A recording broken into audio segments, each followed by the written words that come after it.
Chapter 1. The Kid. You are 14 years old, and you are running a package across 3 blocks. You don't know what's inside. You don't ask. That's the first thing they teach you without technically teaching you anything. That not asking is itself a skill, possibly the most valuable one you'll ever develop. The man at the other end gives you 2,000 yen and doesn't make eye contact. You walk home faster than necessary. Not because you're scared, you just walk fast. That's what you tell yourself. The neighborhood has a social club on the corner. Men in suits sit outside on chairs that never seem to move. They drink coffee at 2 in the afternoon as they've never heard of employment. They drive cars that don't belong on this street. And everyone, your mother, the shop owners, the salary man who passes at 7:52 every morning, treats them slightly differently than they treat everyone else. Not with fear, exactly. With awareness, the way you'd be aware of a large dog that has never bitten anyone, but absolutely could. You start running more packages. 2,000 yen becomes 5,000 yen. Someone buys you dinner. Someone asks about your grades, not because they care about your grades, but because they're checking if you're stupid. You're not stupid. They file that away. You are not being recruited. You are being observed. There's a difference, and it's an important one. Recruitment implies they need you. Observation means they're deciding if you're worth the trouble. Most kids at 14 aren't. You are. They just haven't told you yet. The recruitment comes later. By then, you'll think the whole thing was your idea. Chapter 2. The useful one. You're 17 and you work for a crew. No contract. No ceremony. You're an associate, which is a word that means useful but not yet protected. You collect debts, stand outside card games in back rooms, count cash in apartments where the TV is always loud enough to cover whatever's being said. You know exactly what you're doing. You stopped pretending otherwise around month 3. The money is real, more real than anything your father ever brought home. You buy your mother a refrigerator. She doesn't ask where the money came from. Turns out not asking questions runs in the family. Here's what nobody mentions about this stage. It's boring, not dangerous, exciting, or boring. Genuinely, relentlessly boring. You stand in the same spot for 6 hours. You count the same cash in the same dim apartment.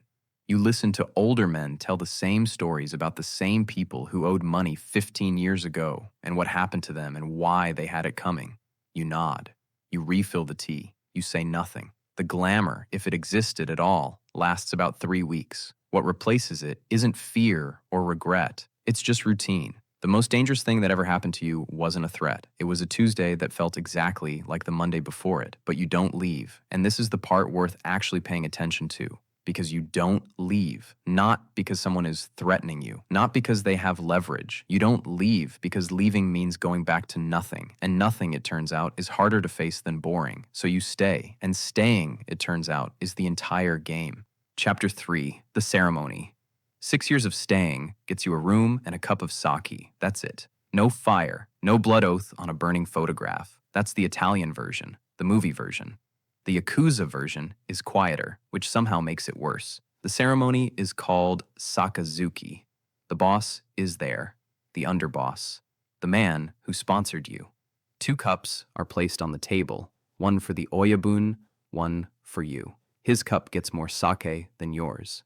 That ratio is not an accident. It is the entire relationship expressed in liquid form. You drink, he drinks. You are now bound to each other in the oyabun-koban structure, parent and child, in the specific sense that you owe him the loyalty a child owes a father, and he owes you the protection a father owes a child. It sounds almost tender. It is not tender. It is the most binding thing you have ever done, and it was conducted over rice wine at a table with no witnesses outside this room.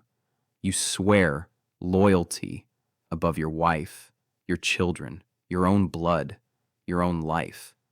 You are now a made man, untouchable, in the specific sense that no one can touch you without authorization from your boss. And touching a made man without that authorization is a death sentence under the rules that everyone in this room has agreed to follow. It feels enormous. It is enormous. You run a piece of the operation now, a gambling spot, a loan book, a stretch of neighborhood where every business pays weekly for the privilege of not having problems. The problems would come from you. This is the oldest business model in organized crime. Build the threat.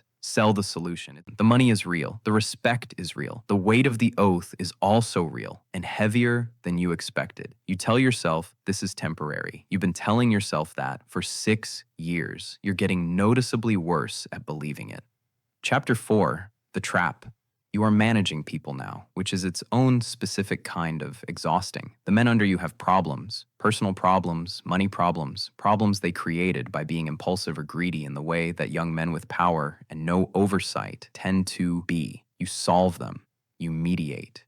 You decide what goes up to the boss and what stays here, handled quietly, handled by you. You are, in every functional sense, middle management. Nobody told you this at 14. The endpoint of organized crime is meetings, mediation, personnel disputes. Someone skimmed from the weekly take, and now you have to decide if it's worth escalating or handling it yourself, and what handling it yourself actually means in practice this time.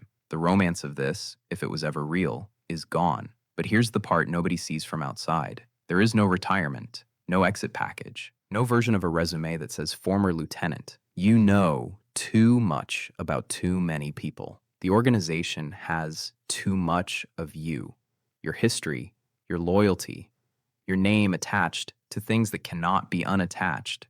And the men above, you know this. They've always known this. The whole structure was designed around it. You're in because you were never not in. You just didn't notice the door closing because it happened 1 year at a time, one small decision at a time, starting with a package and 2,000 yen and a 3-block walk you did at 14 because it was easier than not doing it. Chapter 5. What this actually is.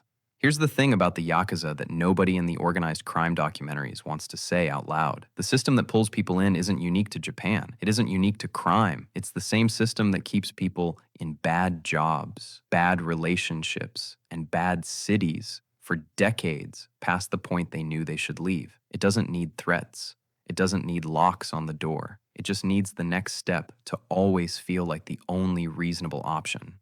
The Yakuza just built a hierarchy around it and called it honor. You don't choose this at 14. You choose to run one package, then another. Then you choose to stay when staying is easier than leaving. Then one day you're in a room holding a burning photograph, swearing an oath that covers the rest of your life. And there was never a single moment that felt like the decision, just a long series of moments that each felt like nothing. The Yakuza are collapsing now. Membership down to a fraction of its peak. Average age pushing 50, the government finally closing the banks and the doors and the loopholes. The organization is shrinking into something smaller, meaner, and less interesting than it used to be.